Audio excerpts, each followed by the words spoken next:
bangunan jiwa manusia ini harus betul-betul simetris, cor-coran betul, dan juga artistik. Artistik itu indah, bukan hanya tangguh, bukan hanya kokoh, tapi indah. Ini kesana nanti. Loh, kalau ini tidak dibangun, tidak bisa. Sampai kumpulkan ilmu itu, hafalin semua Quran, hadis, hafalin semua. Tapi ini tidak dibangun, itu semua material. Di sini itu tidak menceritakan material di sini. Langsung dibangun. Kalau selesai bangunan ini, sampai sudah. Hidup di dunia ini sudah betul-betul paham apa hakikat hidup dan kehidupan itu. Yang banyak orang itu kumpulkan material. Batu dikumpulkan, kelika dikumpulkan, besi dikumpulkan, pasir dikumpulkan, sak gunung numpuk, tapi tidak dibangun-bangun. Kapan bangunnya itu? 30 juz dihafal, hadis dihafal, fikih dihafal semua. Untuk debat, untuk diomongkan agama ini. Semuanya suruh ngapal, semuanya suruh ngapal, itu material semua. Walhamdulillahi wa la ilaha illallah wallahu akbar. Tasyakur. Alhamdulillah. Pintu ketiga ini bahasanya hentikan, endapkan. Hentikan, endapkan. Pintu 1, pintu 2 harus betul-betul selesai. Lah kalau sudah sampai di pintu 3, mampu. Di pintu 3 ini, maka orang ini sudah mulai tenang. Di pintu 3 ini, hentikan, endapkan. Maksudnya apa? Bahasa kerennya itu istiqomah. Dihentikan, endapkan ini bahasa kerennya istiqomah. Kalau istiqomah bahasa syariat itu continue. Kalau istiqomah bahasa hakikat bukan continue. Sudah duduk, sudah betul-betul tidak goyang. Jiwanya itu sudah betul-betul tidak ada goyangnya. Itu namanya istiqomah. Jadi beda istiqomahnya syariat dengan hakikat beda. Kalau istiqomahnya syariat itu continue, dilaksanakan terus-menerus, itu katanya orang syariat itu, itulah yang disebut istiqomah. Kalau hakikat sudah jadi, itu ibaratnya orang naruh air di kulkas. Yang disebut istiqomah itu sudah jadi es. Itu namanya istiqomah. Tanah berproses jadi batu. Kalau tanah sudah jadi batu, batu itulah istiqomah. Beda dengan syariat, beda. Ini ketiga ini berat. Maka dari itu kalau pintu 1, pintu 2 belum, pintu 3 sulit. Jadi istiqomah itu di hakikatnya sudah jadi. Sudah wungkul. Jadi batu itu kalau sudah jadi batu, mau taruh di air, ya nggak meleleh. Mau ditaruh di panasnya, ya nggak bergeming. Itu namanya istiqomah. Hentikan, endapkan. Jadi kalau air ada di gelas itu, ya tidak bergerak. Tidak ada goncangan. Itu namanya istiqomah. Hidupnya ini sudah anteng. Tidak mudah digoyangkan oleh ombak, angin. Jadi sekalipun ada gempa, tidak ada retak. Gempa sekian Richter, tidak bergerak, tidak ada retak. Itu namanya istiqomah. Ini sudah harus dilatih. Kalau pintu 2-nya bagus, istilahnya insya Allah pintu 3-nya ini. Nah, ada hantaman ombak, tidak bergeming. Dari kiri, dari kanan, dari depan, maju semua. Tenang aja. Ada apa? Tidak gopo. Di ombak sebesar apapun itu tidak bisa menghempaskan.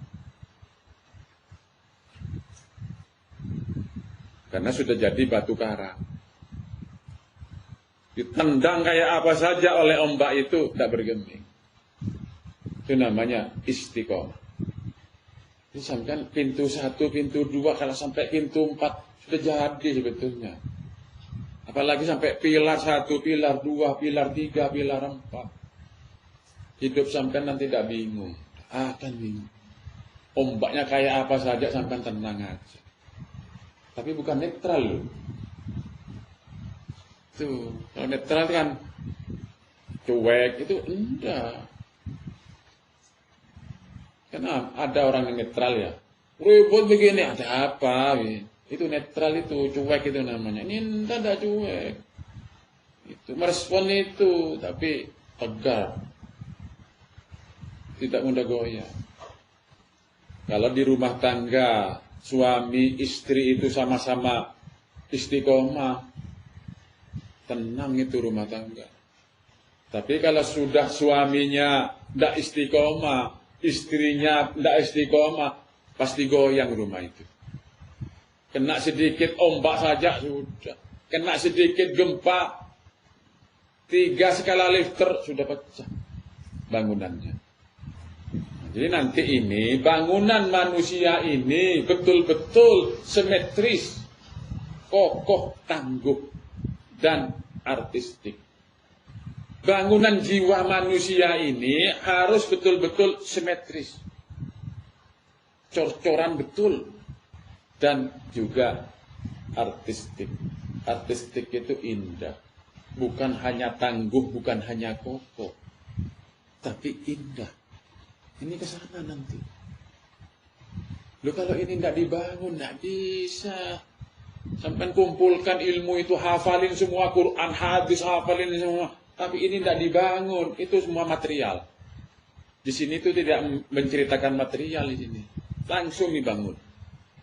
Kalau selesai bangunan ini, sampai sudah. Hidup di dunia ini sudah betul-betul paham apa hakikat hidup dan kehidupan itu. Yang banyak orang itu kumpulkan material. Batu dikumpulkan, kelikir ditumpulkan, besi dikumpulkan, pasir dikumpulkan. Sak gunung numpuk, tapi tidak dibangun-bangun. Kapan bangunnya itu? 30 juz dihafal, hadis dihafal, fikih dihafal semua. Untuk debat, untuk diomongkan agama ini. Semuanya suruh ngapal, semuanya suruh ngapal. Itu material semua. Material. Mestinya harus praktis. Nggak usah lama-lama.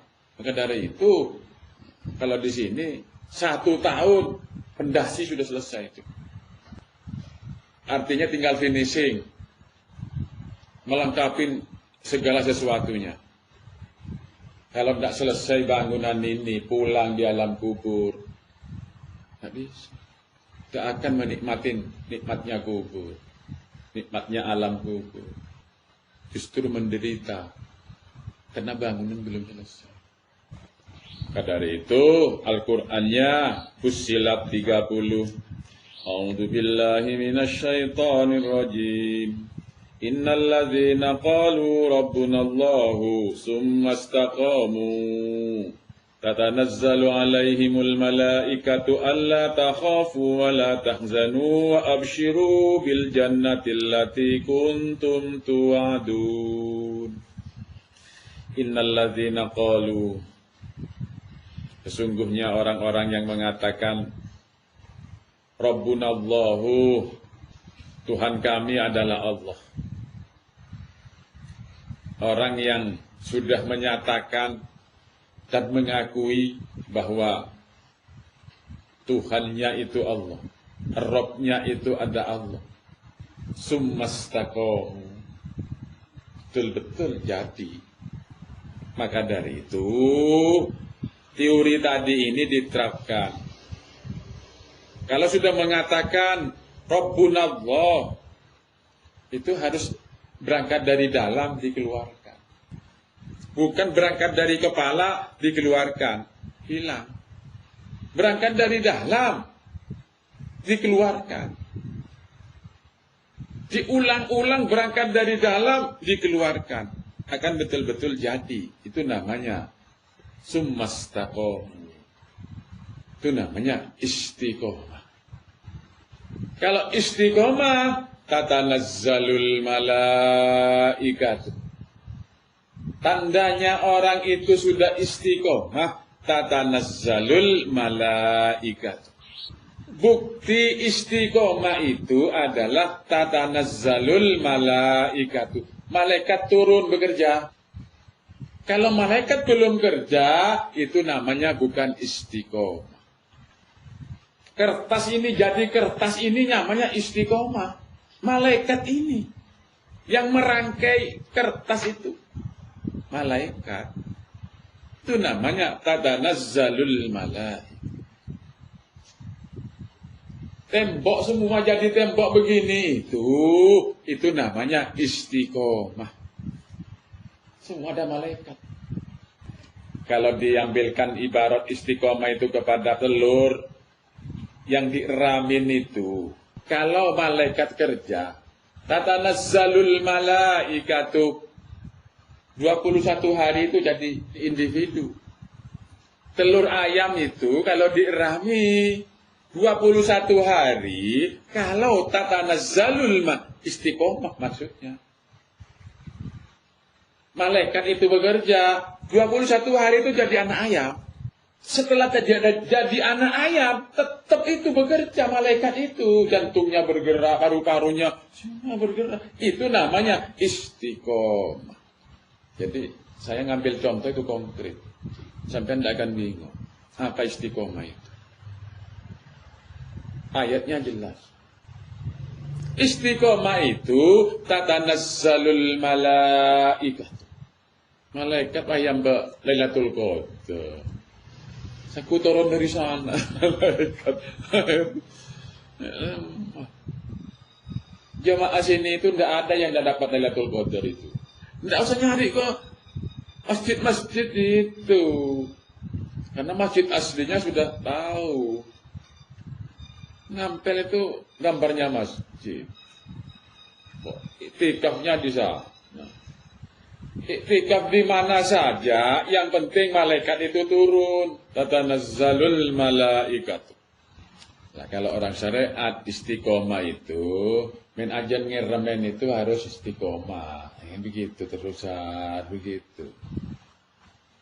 Walaupun terusan, di telurnya itu tidak ada malaikat yang kerja. Nggak bisa. 50 hari tidak netas.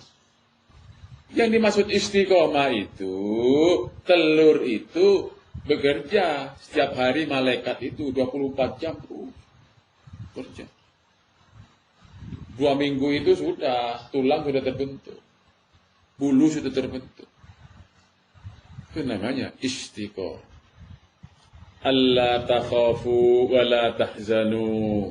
Jadi kalau jiwa orang ini sudah terbentuk, malaikat itu sudah terus bekerja ngawal, Allah takhafu wa la tahzanu. Maka ketakutan tidak ada. Kesedihan tidak ada. Yang ada wa absyiru bil jannah. Kabar baik, kabar yang menyenangkan tentang masalah surga. Allati kuntum tu'adun. Itulah janji Allah. Pasti terlaksana. Jadi kalau orang bisa istiqomah, itu janji Allah. Tidak ada ketakutan, tidak ada kecemasan, tidak ada kerisauan. Tapi yang ada adalah kabar gembira tentang nikmat surga itu. Jadi kesimpulannya, istiqomah itu jika malaikat yang ngawal, maka setan pergi. Kalau malaikat tidak ngawal, berarti setan yang mendekat. Atau rebutan, malaikatnya mau juga mengawal, setannya mau mengawal. Ini akan menjadi kebingungan. Mau tenang, mau enggak. Itu berarti belum istiqomah. Jadi kalau istiqomah itu betul-betul malaikat yang mengawal, setan tidak ada. Itu pasti orang ini sudah tidak ada ketakutan, tidak ada kecemasan.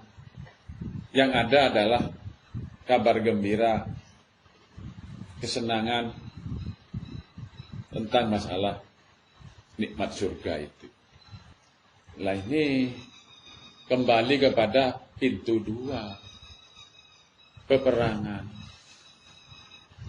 Jadi kalau peperangan belum selesai, tidak bisa masuk pintu 3. Kan rangkaiannya pintu 2, pintu 3. Kalau peperangan ini belum selesai, berarti belum aman, belum merdeka namanya, ribut. Jadi berarti pintu 2-nya masih gagal. Peperangannya itu belum selesai, maka dari itu harus diselesaikan pintu 2. Kalau pintu 2 selesai, tinggal nanti diuji di pintu 3 itu. Istiqomah apa enggak? Ternyata cuma seminggu damainya. Setelah itu perang lagi, ya belum itu, belum merdeka nyamannya. Masih peperangan, cuman genjetan senjata 1 minggu. Minggu berikutnya perang lagi. Itu istiqomah itu 2 tahun itu tidak ada pertengkaran di rumah tangga itu. Kalau cuma seminggu udah tengkar, tidak marah cuma seminggu. Misalkan tidak pernah marah itu 2 tahun dicoba. Jadi kalau seminggu saja, sekali aja itu sudah diserang oleh setan itu. Berarti belum damai ini negara ini. Berarti pintu 3 belum bisa. Jadi kalau pintu 3 ini di rumah aman, di luar aman. Di rumah damai, di luar rumah damai. Di mana saja. Di pintu saja ini sudah. Maka dari itu pintu ini selesaikan semua persoalan. Hentikan, endapkan, semuanya pakai an. Perintah berat namanya. Di pintu 3 ini harus betul-betul serius, bersungguh-sungguh. Di pintu ini. Nanti pintu ini selesai, pilar, tidak ada perintah sudah. Di pilar 4 ini tidak ada perintah. Beda dengan pintu. Pintu itu semuanya isinya kan. Terakhir nanti pintu 4-nya ini matikan. Nah ini. Mati yo sak durungi mati. Ini pintu 3. Pintu 4. Pintu 4 itu mati yo sak durungi mati. Tetap perintahkan, matikan. Nanti pintu 3 masih endapkan. Masih endapkan, hentikan. Belum mati mesinnya. Belum mati. Jangan berhenti. Ini. Tapi kalau sudah sampai pintu 4, betul sudah mati itu. Ini. Jadi pintu 1 sampai 4 sampai selesai. Sudah. Apa? Mati sak durung mati itu. Yang ngomong aja tidak bisa. Di sini ada teori surat Al-Kahfi. Surat Al-Kahfi ayat 10, 15 dan 18. Sebuah teori untuk bisa istiqomah itu salah satunya itu teorinya Ashabul Kahfi. A'udzubillahi minasyaitonirrajim. id awal fityatu ilal kahfi faqalu rabbana atina min ladunka rahmatan wa hayyi' lana min amrina rasyada. Id awal fityatu ilal kahfi. Ingatlah ketika para pemuda itu mencari tempat berlindung ke dalam gua. Sampai di sini itu harus pakai teorinya Ashabul Kahfi. Sampai jangan sama dengan orang yang umum. Sampai tidak lagi sudah sama dengan orang-orang umum itu. Sampai harus jadi Ashabul Kahfi, sekelompok pemuda. Jadi peristiwanya Ashabul Kahfi ini, sekelompok pemuda ini melihat masyarakat, mulai dari pimpinan tertinggi sampai masyarakat paling awam, paling bawah, itu sudah tidak lagi menyembah Allah, menyembah selain Allah, menyembah pangkat, menyembah organisasi, menyembah harta, menyembah orang tua, menyembah pemimpin, menyembah apa? Pokoknya semuanya itu selain Allah yang disembah. Akhirnya satu-satu jalan Ashabul Kahfi ini mencari perlindungan, mencari gua, masuk kepada gua. Karena sudah tidak kuat. Semuanya mulai dari tertinggi sampai yang paling bawah. Semuanya sudah begitu. Akhirnya dia mencari gua untuk berlindung dalam gua itu. Jadi di sini ini harus teorinya Ashabul Kahfi. Sampai tidak usah ribut-ribut, ikut-ikut orang itu melakukan perlombaan macam-macam. Perlombaan kendaraan, perlombaan rumah, perlombaan, pokoknya berlomba-lomba. Sudah nyembah rumah, nyembah kendaraan, pokoknya semua. Sampai abaikan semua itu. Sampai masuk di gua, sampai tenggelam di hati sampean itu, masuk di dalam itu. Kalau sudah masuk gua sampean, matahari tetap kelihatan. Waktu terbit dan mau terbenam itu kelihatan di gua itu, tapi sudah aman dari hiruk pikuk perlombaan itu. Sampai harus aman dari hiruk pikuk perlombaan masyarakat yang lomba masalah dunia ini.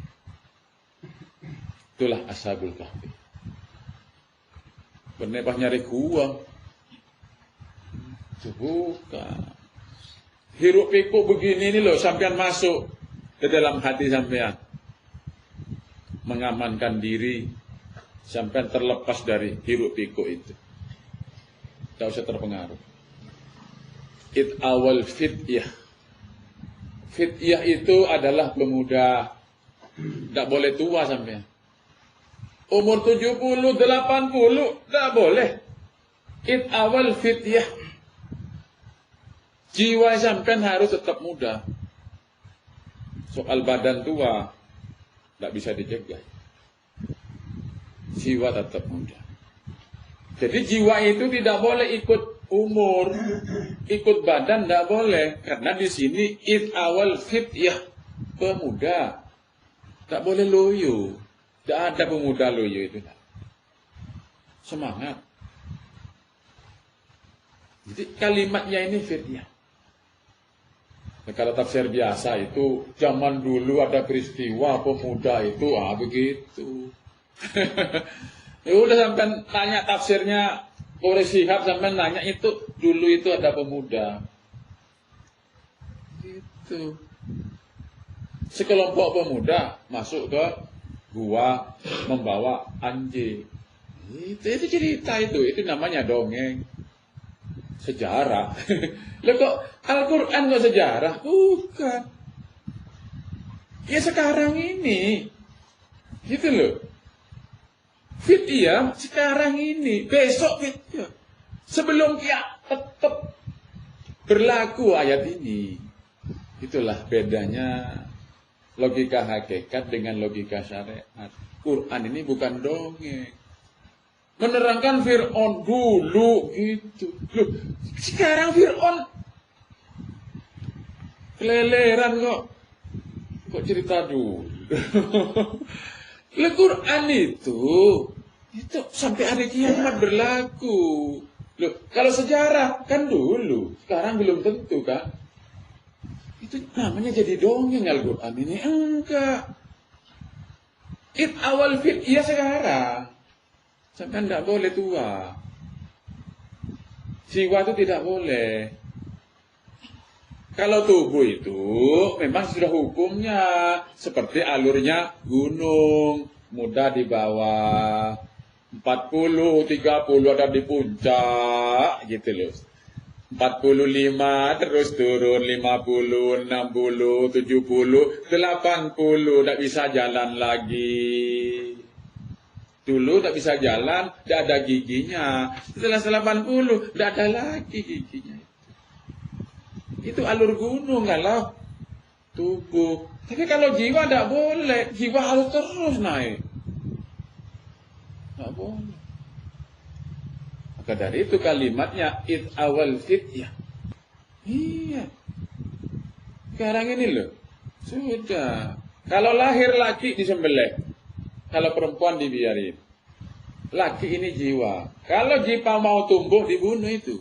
Tapi kalau nafsu mau lahir dipelihara itu. Jadi laki itu dilambangkan kepada jiwa. Perempuan itu digambangkan kepada nafsu. Hawa. Sekarang semuanya dibunuh itu yang mau lahir. Jiwa lahir laki bunuh. Tapi kalau nafsu bangun terus itu dikembangkan. Fir'aun berlaku sekarang. Akhirnya semuanya perempuan. Kenapa? Ya hawa nafsu semua. Yang dipelihara itu. Akhirnya nanti di neraka itu Rasulullah jelik, lu kok perempuan semua di neraka? Kenapa? Waktu di dunia ini ikut nafsu. Nafsu itu adalah identik dengan perempuan. Asongotan waktu di dunia ini. Itu. Tapi karena ngikutin hawa nafsunya perempuan. Itu. Jadi Al-Quran kalau logika hakikat itu tidak ada sejarah. Peristiwa Fir'aun dulu itu mutasyabihat. Muhkamatnya terus itu berlangsung. Namrud itu dulu mutasyabihat. Korun dulu itu mutasyabihat. Nabi Nuh dulu itu mutasyabihat. Sekarang ini tsunami semua kena banjir. Tenggelam semua itu. Sapu bersih dengan urusan dunia.